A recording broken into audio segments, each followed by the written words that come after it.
Hello, it is I, Andrine, Jewish American Priestess, and I am here. I'm going to do a reading today, just a one-off. We're not going to have cards to pick or any kind of objects. I'm just going to take a scatter of Hebrunes and get a general reading for what's up right now. This week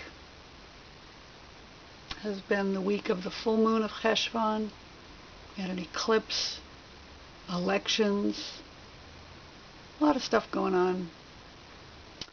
So I'm just going to do a scatter reading and see what messages we're getting today. So take my bowl of wood burned Hebrunes, toss them down.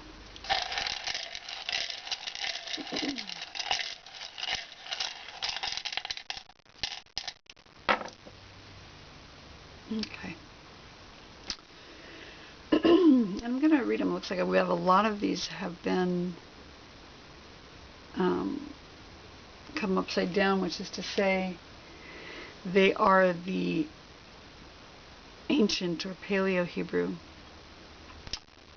So I'm going to leave them like that. And we'll look at the other sides too as we go. What I'm seeing as the central issue is this letter Tav, right in the middle there. And the letter Tav is about completion. It's about something is coming to an end. It is the last letter, the final letter of the Hebrew alphabet. And so it has to do with something being signed or sealed or stamped as a signature, sort of a completion, just like this is it. Put that big X at the end. And in fact, the Paleo Tav is an X, or it looks like a T, but it's an X. Like this is where we sign our name. Interesting, because that's also the mark that one might make if one were voting. So maybe it has something to do with voting. Anyway, Tav. It's also the last letter in the word Emet. If you look at the alphabet, it starts with Aleph, the middle letter is Mem, and the final letter is Tav. So Emet meaning truth. So something that is true and finished and signed, stamped, and sealed is our central issue. It is the letter that corresponds to the moon in the sky. So that's appropriate also, having it be a full moon this week and also the eclipse moon. It has to do with the day Friday in the week. And the left ear in the body. So maybe about listening carefully. It is the center of the divine temple cube. Each of the walls of the cube have a double letter on them, but the Tav is in the center. It is that indwelling place. So if you look in the 6 directions, you have north, south, east, west, up, down, and the center, and Tav is that center letter. It has to do with the binary foundation of sovereignty and slavery.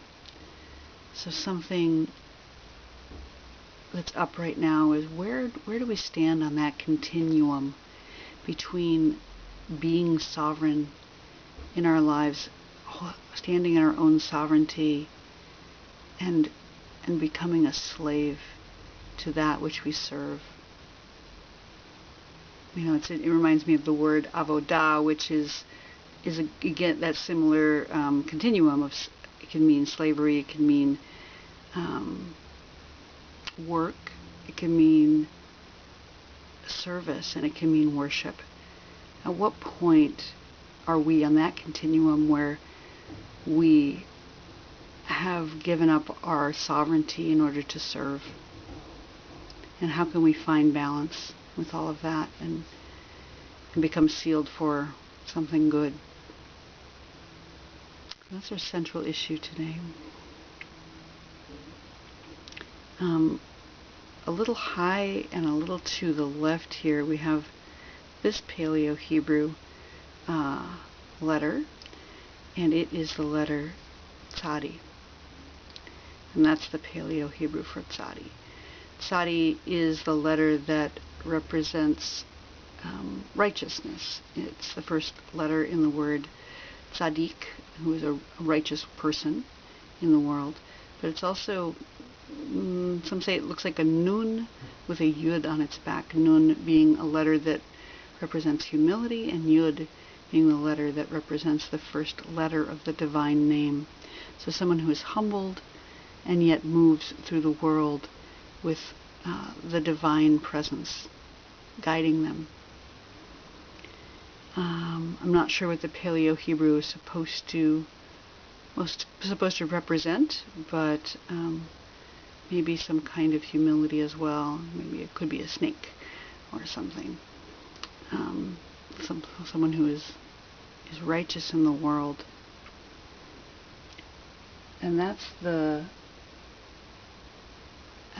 letter that is just before this finality, before this tav, and slightly higher. So the thing that has come and brought us to this place of completion and being sealed, the thing that has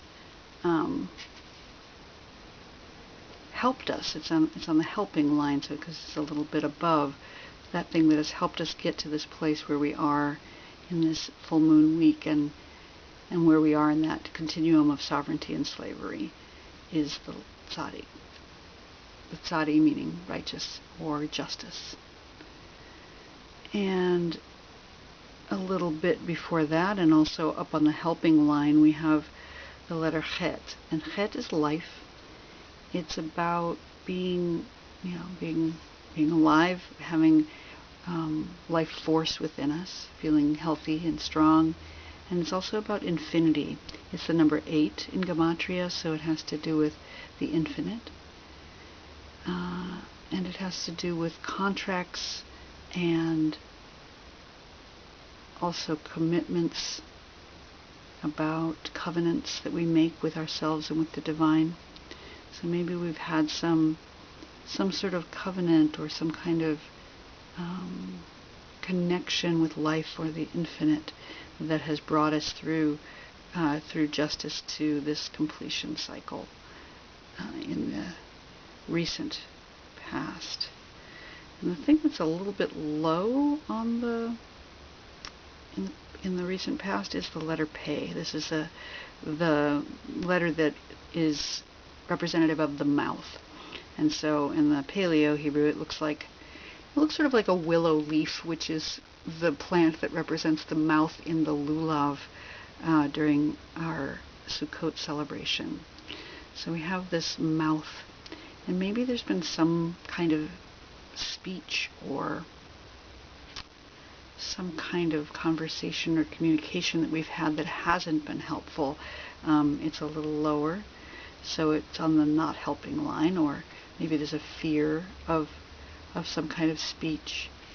And the letter Pei is the number 80 in Gematria, so we have the number 8 representing infinity, and the number 80 representing the ultimate manifestation of the infinite. So it being on the lower line, it occurs to me that something maybe was said recently, maybe a conversation that seems to be eternal, a conversation that keeps coming up, something that's being repeated and isn't being resolved, has happened just recently. And that was not useful, whatever that conversation was.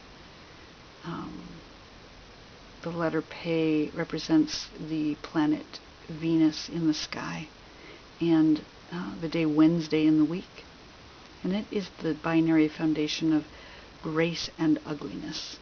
So maybe something not so graceful, not so beautiful was spoken recently, and that's also brought us to this time of completion. Maybe something is ending, a pleasant relationship has dissolved into something less pleasant, and there's some finality around that right now. The letter Pei. And the fact that the Paleo-Hebrew is up there makes me think it is about something old, something again that's been repeated over and over again, some circular conversation that is not being helpful right now. And way in the past here, we have the letter Dalet. This is the Paleo-Hebrew for the letter Dalet. It generally looks like this, and it's upside down, and it's way in the past, and it's on the low side of things. So Dalet typically represents a gate or a doorway, some kind of humbleness or humility as well, and maybe self-negation, self-nullification. And because it's reversed, it makes me think that it's self-deprecation, maybe, that there has been this, in the distant past, this sense of not being worthy to walk through the doorway, that one doesn't measure up, perhaps, in the very far past, and that has brought us to where we are now through these this difficult conversation time, that we had some life force and some humility and some righteousness going on, but maybe it's coming out of a place of not feeling worth in the world. This letter Dalet is corresponding to the planet Mars in the sky, and that tends to be the war planet. Maybe there's some very, very old arguments that are coming up, and it has to do with wisdom and foolishness as a binary. So again, where do we land on that continuum of wisdom and foolishness? And since this is reversed and on the lower line, it makes me think it's about foolishness, maybe some foolish things from the past that are continuing to inform what's going on right now in our situation. And what we've got coming up in the future, pause that.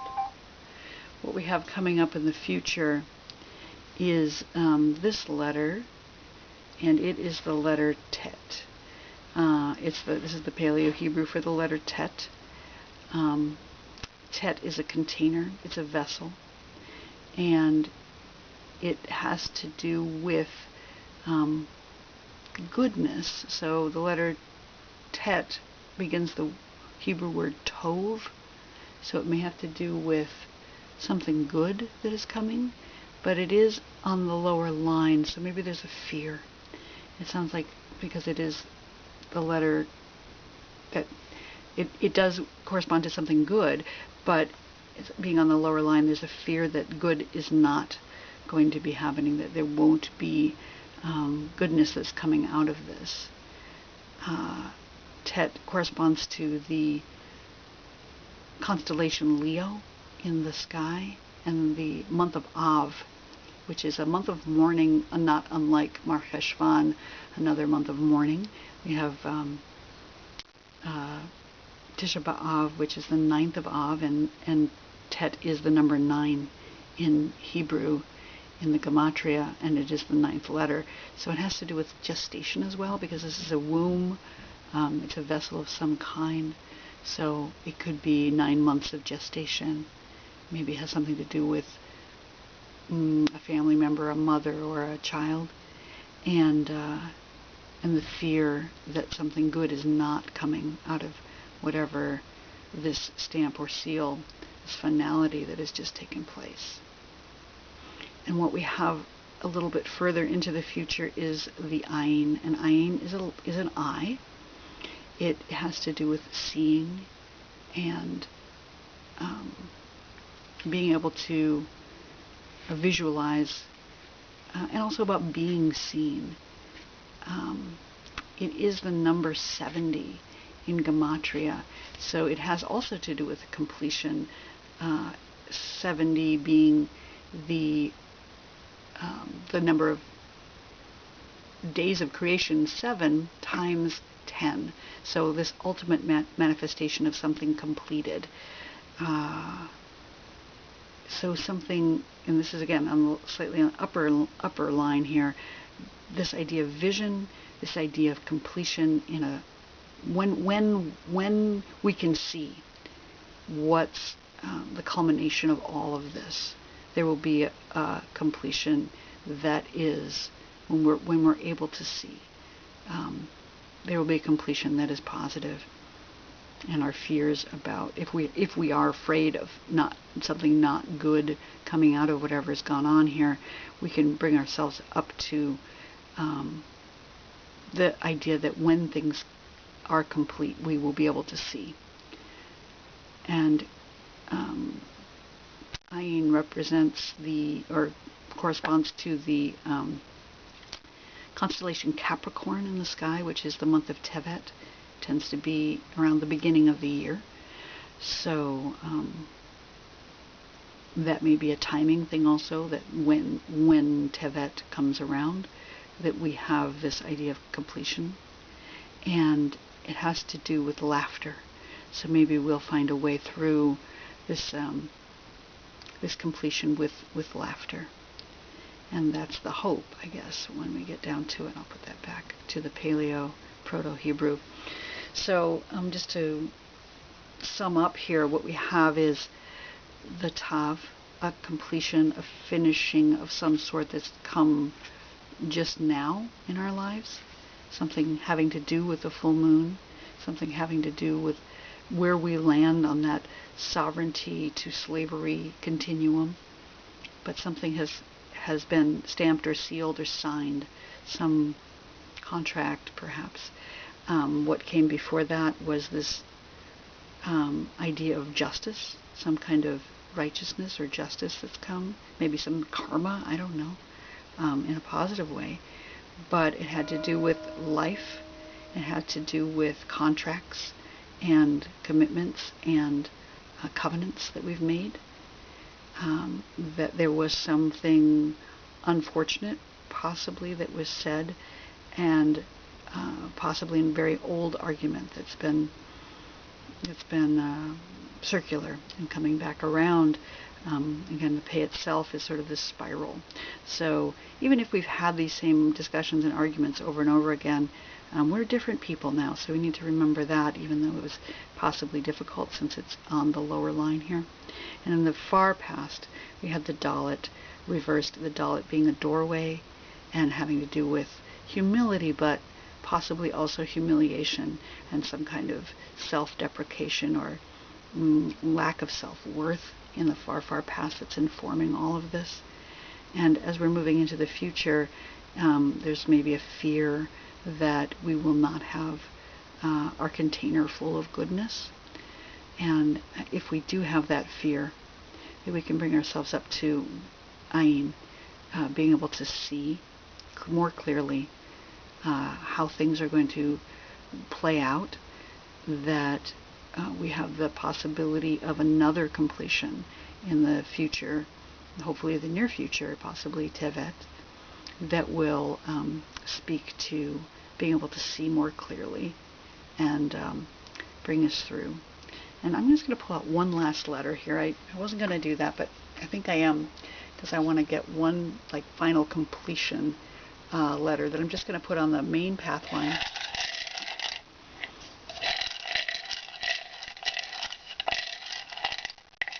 And that letter is the letter Mem. That's lovely.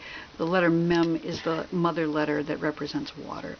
So it can have to do with waters of life being cleansed. It is another container, like a womb. So it is the number 40 in Gematria, so it has to do with the 40 weeks of gestation in the human body.